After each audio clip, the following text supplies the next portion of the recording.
नवरात्रि का चौथा दिन,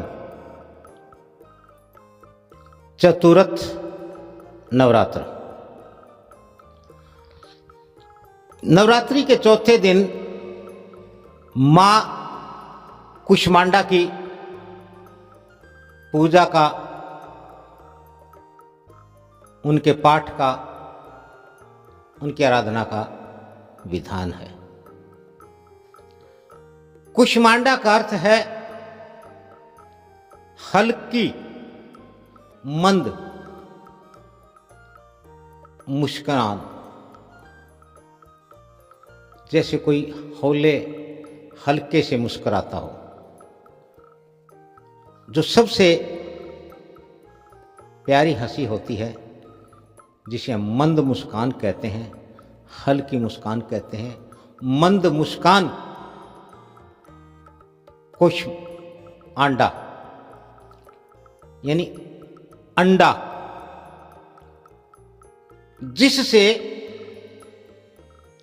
पूरे संसार की उत्पत्ति हुई है। अंडे से ब्रह्मांड की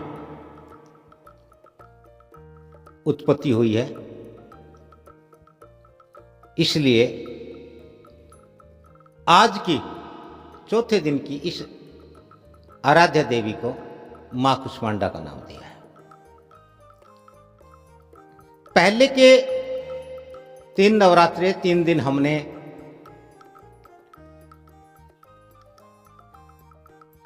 शैलपुत्री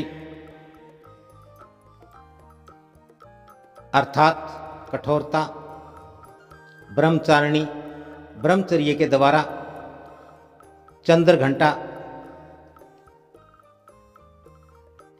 चेतन रूप से मन पर नियंत्रण,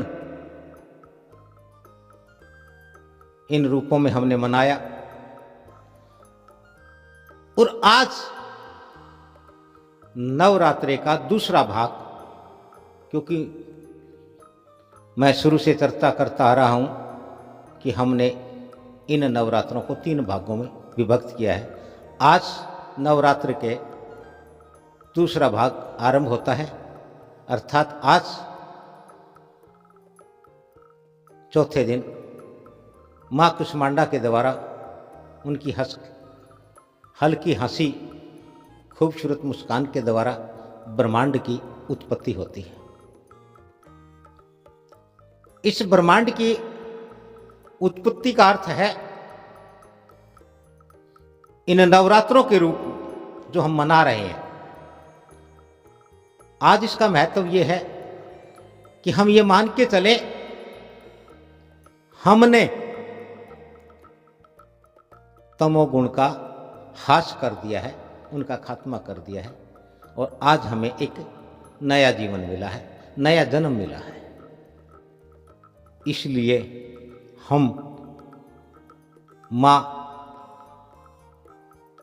कुष्मांडा की आराधना, उनकी पूजा और वंदना के द्वारा, उनकी स्तुति के रूप में तमोगुण को छोड़ते हुए, भूल करके आज से एक नया नव प्राप्त जीवन आरंभ करें, ताकि बाकी के इन 6 दिनों में हम अपने उस उद्देश्य की पूर्ति कर सकें, उस कार्य को, उस कर्म को पूरा करें, जिसको करने के लिए ये 9 दिन, ये नवरात्रे निर्धारित किए गए हैं, निर्धारित हुए हैं, ताकि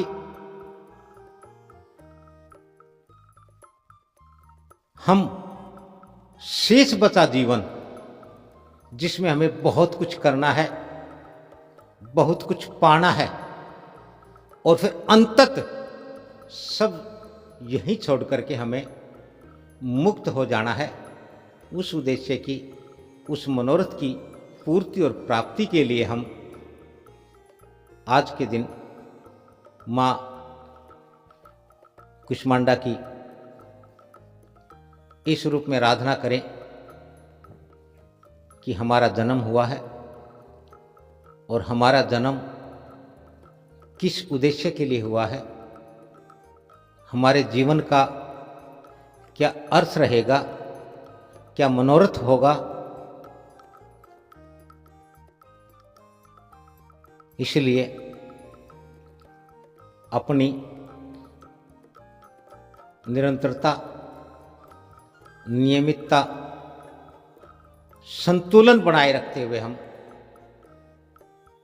इस कर्म को, इस शुभ और पुण्य कर्म को जारी रखें, इसको करते रहें, ताकि हमें हमारे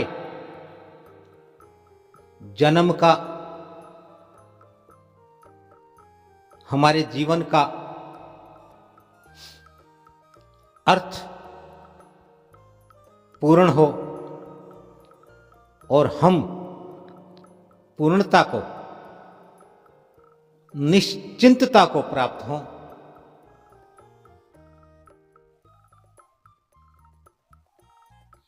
सर्वप्रथम गुरु की आराधना करें, गुरु की वंदना स्तुति करें, गुरु को ही आराध्य इष्ट मान करके हम अपने 9 दिनों का, नवरात्रों का कर्म पूरा करें। कल हम चर्चा करेंगे